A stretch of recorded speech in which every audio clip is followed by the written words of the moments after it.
안녕하세요. 유상민 목사입니다. 오늘은 서울에서 회의가 있었습니다. 서울에 갈 때는요, 가급적 차를 가지고 가지 않습니다.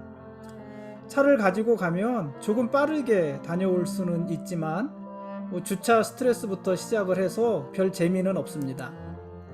그러니 버스 타고 전철 타고 그냥 그렇게 느릿느릿 다녀옵니다. 오가는 길에 태블릿으로 전자책도 보고 길거리 구경도 하고 밥때가 되면은 사람들 틈에 섞여서 밥도 먹고 저는 그렇게 길에서 보내는 시간이 참 좋습니다.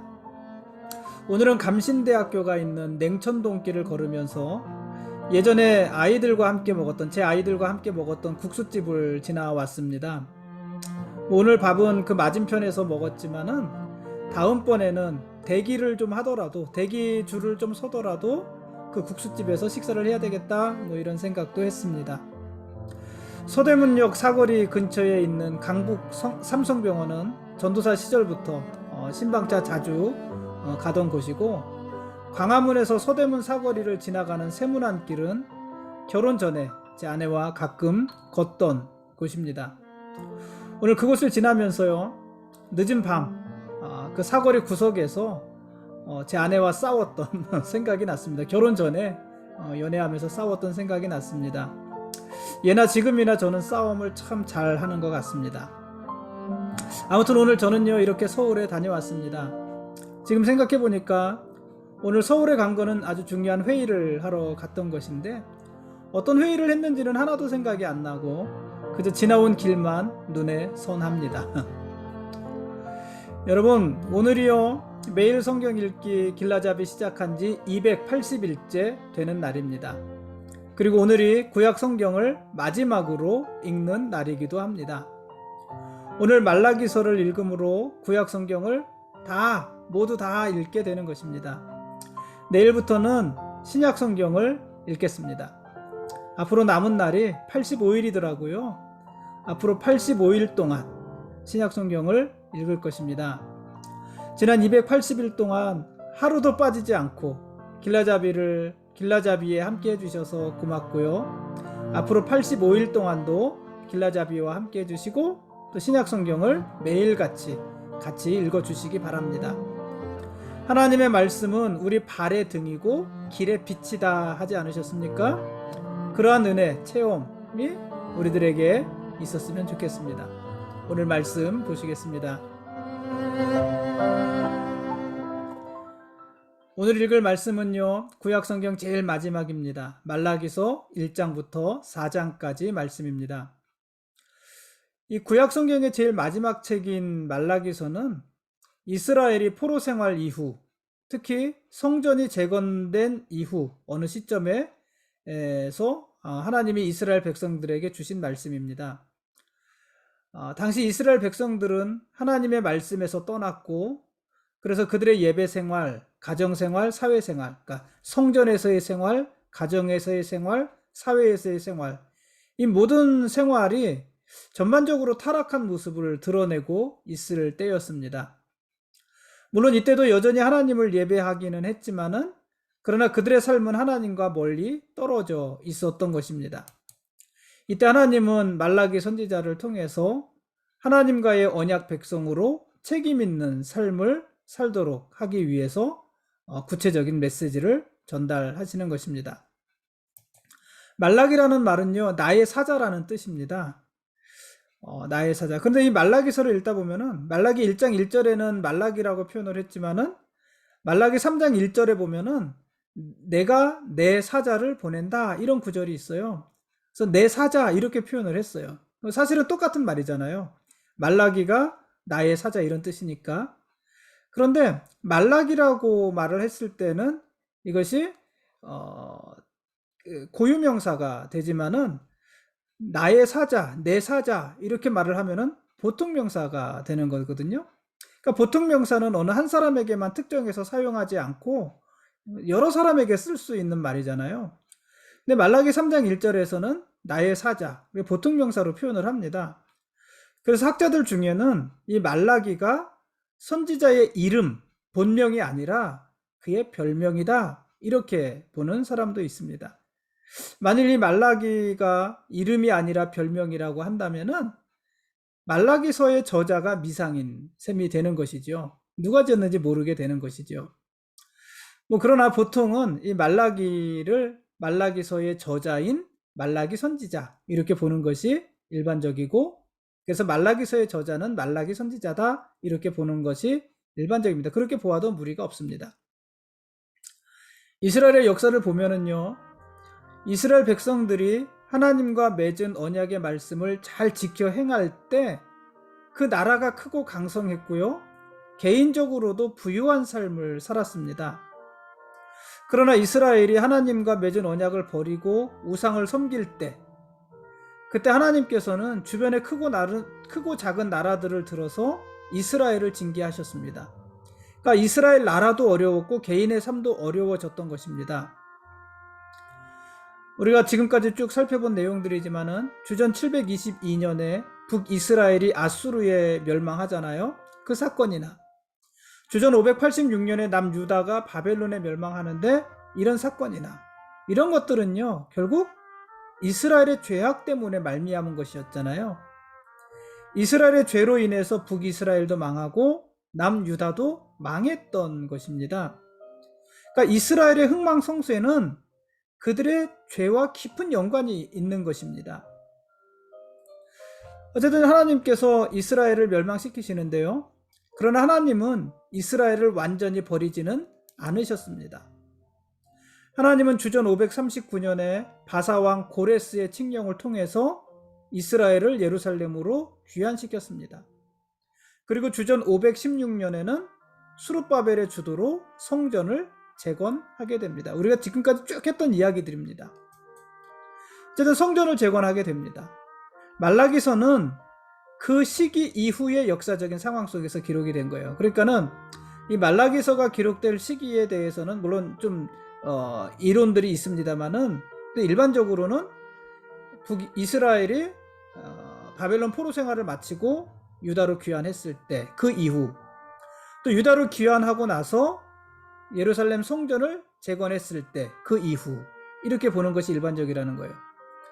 그 이후 언제까지냐면은 느헤미야와 에스라와 느헤미야가 와서 종교 개혁을 일으키고 성벽을 다시 쌓잖아요. 그 이전, 그러니까 예루살렘 성전을 재건하고 나서 성벽을 세우기까지의 그 중간 어느 시점에 이 말라기서를 통해서 하나님이 말씀하셨다, 이렇게 시기를 보는 것이 보통 일반적인 이야기입니다.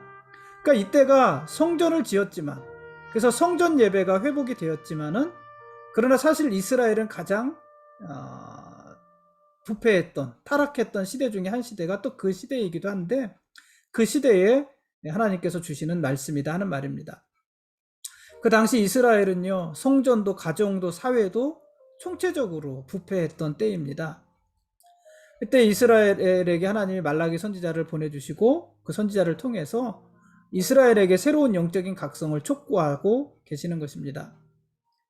이 말라기서는 총 4장, 1장부터 4장까지 되어져 있는데, 이 4장까지 사이에 6번의 변증이 나옵니다. 그러니까 하나님과 이스라엘의 변증인데, 하나님께서 말라기 선지자를 보내시고, 그래서 말라기 선지자가 하나님을 대변해서 유다 백성들과 변론하는 이야기가 6차례 나옵니다. 첫째, 이런 거예요. 하나님이 내가 너희를 사랑했다. 이스라엘을 향해서 그렇게 말씀을 하세요. 내가 너희를 사랑했다. 그러자 이스라엘이 주께서 어떻게 우리를 사랑하셨습니까? 이렇게 반문해요. 그러자 거기에 하나님이 답하시는데, 내가 너희를 사랑한 증거는 이것이니 야곱이 형이지만, 아니 에서가 형이지만, 에서가 형이고 야곱이 동생이지만 나는 에서를 미워하고 야곱을 사랑했다. 이것이 내가 이스라엘을 사랑한 증거다. 이렇게 말씀을 하십니다. 이런 식으로 6번을 얘기하시는 거예요. 그러니까는 하나님이 무엇을 말씀하시고 거기에 대해서 이스라엘이 반문하고 또 질문하고 거기에 대해서 하나님이 답변하시고, 이런 구조로 6번 말씀을 하십니다. 그중 첫 번째, 내가 너희를 사랑한다. 하나님이 언제 어떻게 우리를 사랑하셨습니까? 에서가 형이지만 내가 야곱을 사랑하지 않았느냐.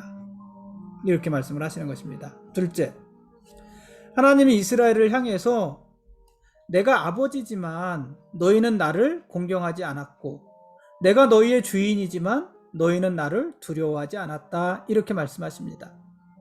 그러자 이스라엘은 우리가 어떻게 주의 이름을 멸시했습니까? 이렇게 반문을 했고요. 이에 대해서 하나님은 이스라엘이 주의 이름을 멸시한 일에 대해서 아주 길게 이야기를 합니다. 이스라엘은요, 하나님께 눈먼 희생제물을 드렸고 저는 것, 병든 것 이런 것을 하나님께 제물로 드렸습니다. 이스라엘이 하나님께 제물로 드렸던 이런 것들은요, 예루살렘에 있는 총독들에게도 바칠 수 없는 것들이었어요. 그러니까 총독에게도 바칠 수 없는 것들을 하나님께 제물이라고 가져와서 드린 것입니다. 그래서 하나님께서는 이스라엘이 이렇게 제사를 드리는 것은 헛된 제사다. 너희가 나에게 계속해서 제사를 드리고 있지만 너희의 제사는 헛되다. 헛된 제사다. 이렇게 말씀을 하고 계시고요. 심지어는 너희가 나에게 제사를 드리겠다고 계속해서 성전으로 나오는데 나는 차라리 누군가가 이 성전 문을 닫아버렸으면 좋겠다. 이렇게까지 말씀을 하십니다. 그 이야기가 두 번째 변증이고요. 세 번째로는 하나님께서 이렇게 말씀하세요. 내가 다시는 이스라엘의 봉헌물, 이스라엘이 드리는 하나님께 드리는 봉헌물을 돌아보지 않고 그것을 받지도 않겠다. 이렇게 말씀하세요. 2장 10절에서 13절이에요. 이스라엘이 나에게 무엇을 바치든지 내가 그것을 받지 않겠다는 것입니다. 그러자 이스라엘이 하나님께 무슨 까닭으로 그러시냐고 묻고요. 거기에 대해서 하나님은 이스라엘이 거짓 행했기 때문이다.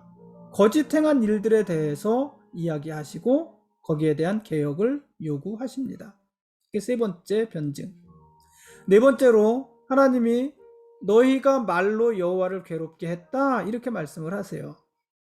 그러자 이스라엘이 우리가 어떻게 여호와를 괴롭게 해드렸습니까? 우리가 어떻게 여호와를 괴롭혀 드렸습니까? 이렇게 반문하고요. 거기에 대해서 하나님께서 이스라엘이 여호와를 괴롭게 한 일에 대해서 이야기를 합니다. 하나님께서는 이스라엘 중에 점치는 자와 간음하는 자와 거짓 맹세하는 자와 품꾼의 삭스에 대해서 억울하게 하는 자와 과부와 고아를 압제하면서 나그네를 억울하게 하는 자들, 그들을 심판하겠다고 말씀하세요. 그러니까 이러한 행위로 말미암아 이스라엘이 하나님을 괴롭혔다는 것이에요.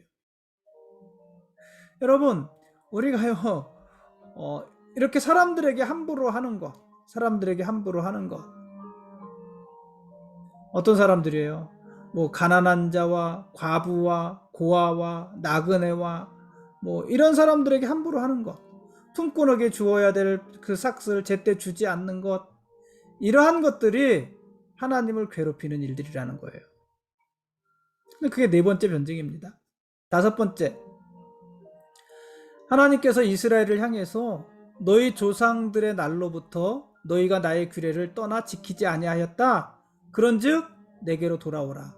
그리하면 나도 너희에게로 돌아가리라. 이렇게 말씀하십니다. 3장 7절. 그러자 이스라엘은 우리가 어떻게 돌아가야 합니까? 이렇게 물어보시고 거기에 대해서 하나님은 규례를 지키지 않은 이스라엘에 대해서 이야기하면서 개혁을 요구하십니다. 하나님은 이스라엘이 하나님께 마땅히 드려야 될 11조를 드리지 않으므로 하나님의 것을 도둑질했다. 이렇게도 말씀하셨습니다. 마지막 여섯 번째로요. 하나님이 이스라엘을 향해서 너희가 완악한 말로 나를 대적했다. 이렇게 말씀하시고 거기에 대해 이스라엘이 우리가 무슨 말로 주를 대적했습니까? 이렇게 반문합니다. 이에 대해서 하나님은 하나님을 섬기는 것이 헛되니 만군의 여호와 앞에서 그 명령을 지키며 슬프게 행하는 것은 유익하지 않다. 너희가 이렇게 말했고 교만한 자는 복되다 하며 악을 행하는 자가 번성하며 하나님을 시험하는 자는 화를 면한다. 이렇게 말했다. 그렇게 지적하세요. 그것이 다 완악한 말들이고 여호와를 대적하는 말이다 하는 것입니다. 이상이 말라기서의 내용입니다. 이 말이 좀 장황했는데요. 여러분들이 말라기서 뭐 길지 않은 그 분량이니까는 읽으시면서 한번 이 의미들을 다시 한번 생각을 해보시기 바랍니다. 지금까지 말라기서 1장부터 4장까지 말씀에 대한 길라잡이였고요. 내일 읽을 말씀은 마태복음 1장부터 4장까지 말씀입니다. 마태복음이 나왔습니다. 이제 신약이란 얘기예요. 내일부터 9일간 신약성경의 첫 번째 책인 마태복음을 읽겠습니다. 마태복음, 마가복음, 누가복음, 요한복음은 우리가 공간복음이라고 하잖아요. 사실 이 마태, 마가, 누가, 요한복음을 그 시대순으로 헤쳐서 읽으려고 하면은 너무 복잡해요.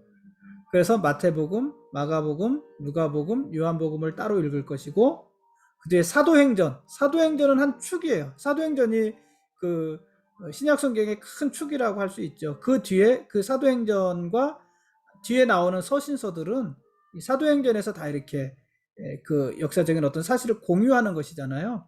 그래서 사도행전을 중심으로 연대기적으로 나머지 서신서들을 읽게 될 것입니다. 하나님께서는 여호와의 크고 두려우신 날이 이르기 전에 선지자 엘리야를 보내어서 이스라엘이 돌이킬 기회를 주시겠다고 하십니다. 유대인들은 이 약속을 붙들고 여호와의 날이 이르기 전에 찾아올 엘리야를 기다렸습니다. 엘리야는 화해의 소명을 받고 백성들의 마음을 하나님께 돌이킬 것입니다. 근데 여호와의 날이 이르기 전에 하나님이 보내주실 엘리야, 그가 누굴까요? 그가 왔을까요? 안 왔을까요? 여러분, 그 엘리야는요, 하나님이 보내주실 그 엘리야는 누구냐면은 사람들을 회개하게 하고 그러면서 그리스도의 길을 예비했던 세례 요한을 이야기하는 것입니다. 그러니까 세례 요한이 옴으로 인해서 하나님께서 예언하신 엘리야가 이스라엘에게 오신 것이고, 그 세례 요한이 오고 6개월 후에 예수님께서 메시아로 이 땅에 오시는 것입니다. 말라기 이후에 이스라엘 백성들은 세례 요한과 오실 메시아를 기다리는 것이에요. 그렇게 기다렸던 것이에요. 그런데 정작 자기들에게 오신 메시아, 예수님께서 그들 가운데 메시아로 오셨지만 자기들 가운데 메시아가 오시자 그 메시아를 알아보지 못했고, 그래서 예수님을 배척하고 죽이게 되는 것입니다. 안타까운 일이죠. 오늘은 여기까지 하겠습니다. 여러분, 그동안 구약 성경을 읽으면서 같이 읽으면서 감사했습니다. 저는 많은 은혜를 받았습니다. 여러분들은 성경을 통해서 어떤 은혜를 받으셨는지 모르겠습니다. 내일부터 매일 신약 성경을 읽으면서도 하나님의 은혜가 저와 여러분, 우리 모두와 함께 하시기를 바랍니다. 여러분, 수고 많으셨습니다. 하나님이 우리의 왕이십니다. 고맙습니다.